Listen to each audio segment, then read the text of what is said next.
Assalamualaikum warahmatullahi wabarakatuh. Perkenalkan, nama saya Fathihatun Hasanah Fauzia, Prodi Ilmu Al-Quran dan Tafsir dengan NIM 230204110099. Pada kesempatan kali ini, saya akan membuatkan satu video guna untuk memenuhi tugas hadis tematik tentang 3 ragam model hadis tematik.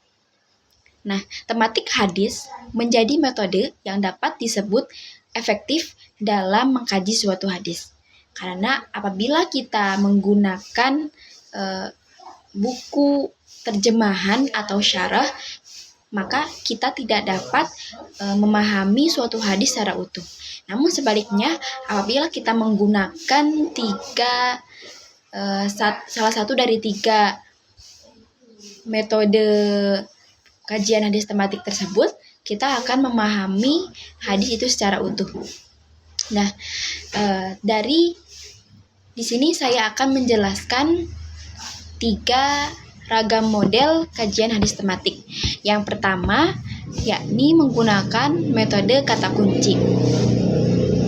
Metode kata kunci ini menuntut seseorang yang ingin melakukan kajian hadis secara tematik untuk mencari hadis-hadis dengan lafaz tertentu. Misalnya, apabila seseorang ingin mencari hadis dengan menggunakan kata kunci ihsan, maka kita dapat mencari kata dari kata ihsan ataupun menggunakan fi'il madhi seperti ahsana yuhsinu. Nah, apabila sudah menemukan, maka kita akan mempraktikannya dengan misalnya seperti ini. Yang pertama, kita menemukan kata ihsan yang berarti sebagai perasaan bahwa dirinya diawasi oleh Allah ketika beribadah. Seperti dalam kata qala mal ihsan qala anta budallah ka'annaka tarahu fa illam takun tarahu fa innahu yaraka. Yang artinya Jibril pun bertanya, apabila apa yang dimaksud ihsan, Rasulullah SAW bersabda, kamu beribadah kepada Allah seolah-olah melihatnya, dan jika engkau melihatnya, sesungguhnya ia melihatmu. Kemudian kata ihsan itu adalah berbuat baik kepada seluruh makhluk, salah satunya hewan. Jadi kata ihsan yang selanjutnya dapat diartikan dalam hadis itu sebagai kita itu harus berbuat baik meskipun kepada suatu hewan.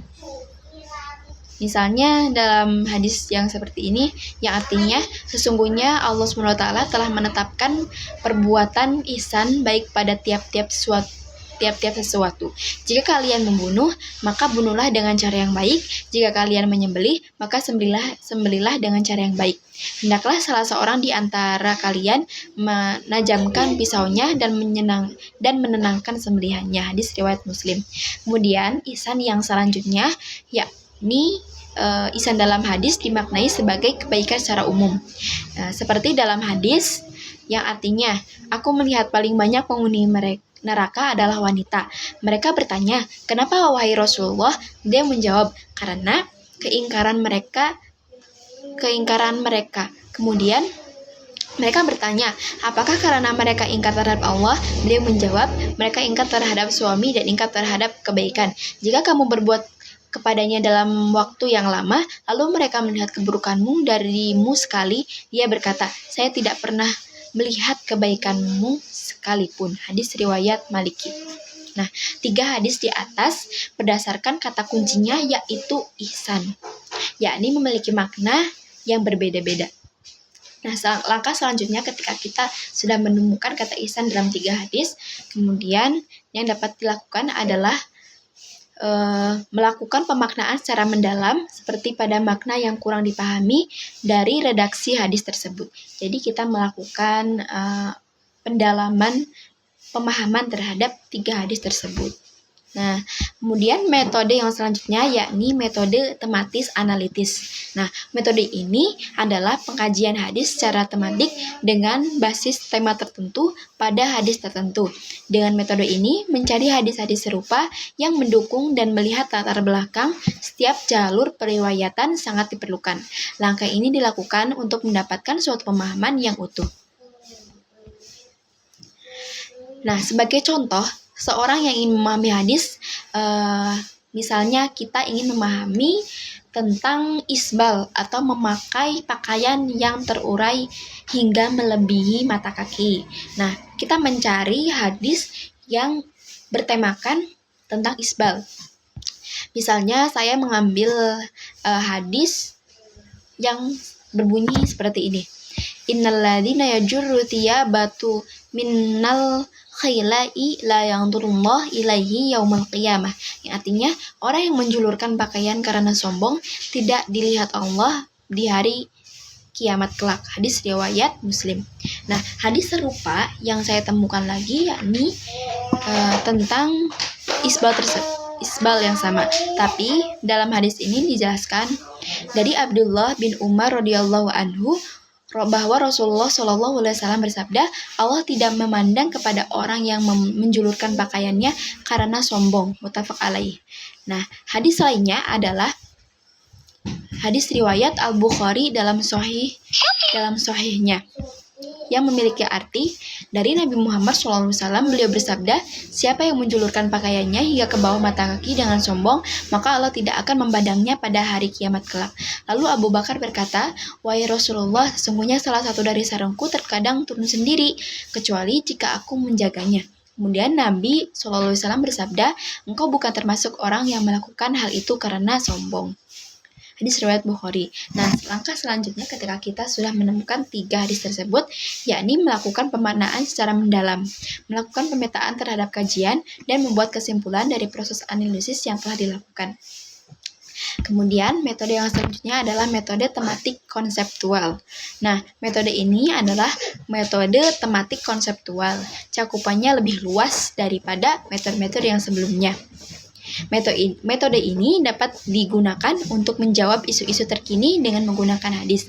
Kata-kata terorisme, multikultarisme, cloning, dan sejenisnya mungkin tidak akan ditemui dalam hadis.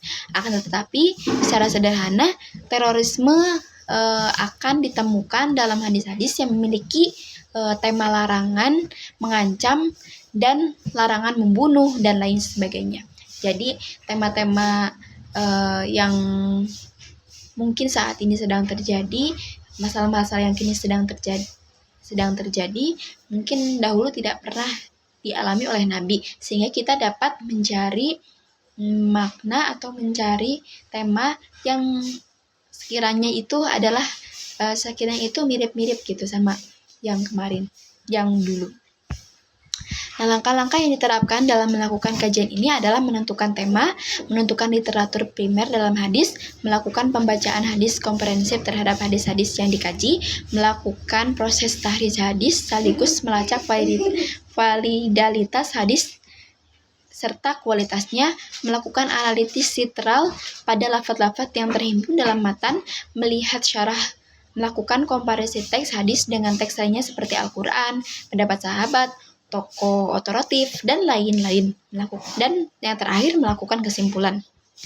Misalnya pembahasan terorisme dan radikalisme yang disinggung hadis, maka dapat dirujuk kepada hakikat konsep radikalisme dan terorisme itu sendiri yang mengandung kekerasan, intimidasi, pemaksaan, dan sejenisnya. Maka kita dapat memetakan pencarian hadis pada unsur-unsur tersebut.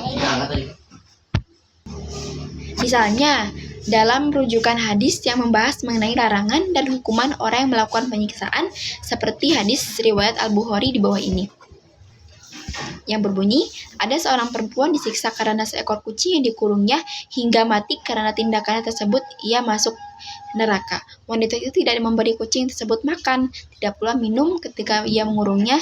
Jika kucing tersebut tidak diperbolehkan untuk makan serangga-serangga di tanah. Nah, seperti hadis-hadis yang lain juga, Rasulullah SAW pernah mencium Hasan ketika itu adalah Aqra bin Hadis Al-Tamimi dan duduk. Al-Aqra berkata bahwa ia memiliki 10 anak. Namun ia tidak pernah mencium salah seorang di antara mereka sedikit pun. Rasulullah SAW kemudian mengatakan padanya, siapa yang tidak menyayangi, maka ia tidak disayangi. Hadis riwayat Al-Bukhari. Nah, demikianlah 3 model metode kajian hadis tematik yang dapat digunakan, baik itu digunakan dalam masyarakat ataupun digunakan di kampus. Jadi kesimpulannya dari ketiga model hadis tersebut, kita dapat menggunakan salah satu dari 3 model hadis tersebut. Yang pertama menggunakan metode kata kunci, yang kedua metode tematik analitis, yang ketiga metode tematik konseptual. Mungkin itu saja yang dapat saya sampaikan. Semoga ilmu ini dapat bermanfaat bagi kita semua. Amin ya rabbal alamin. Wassalamualaikum warahmatullahi wabarakatuh.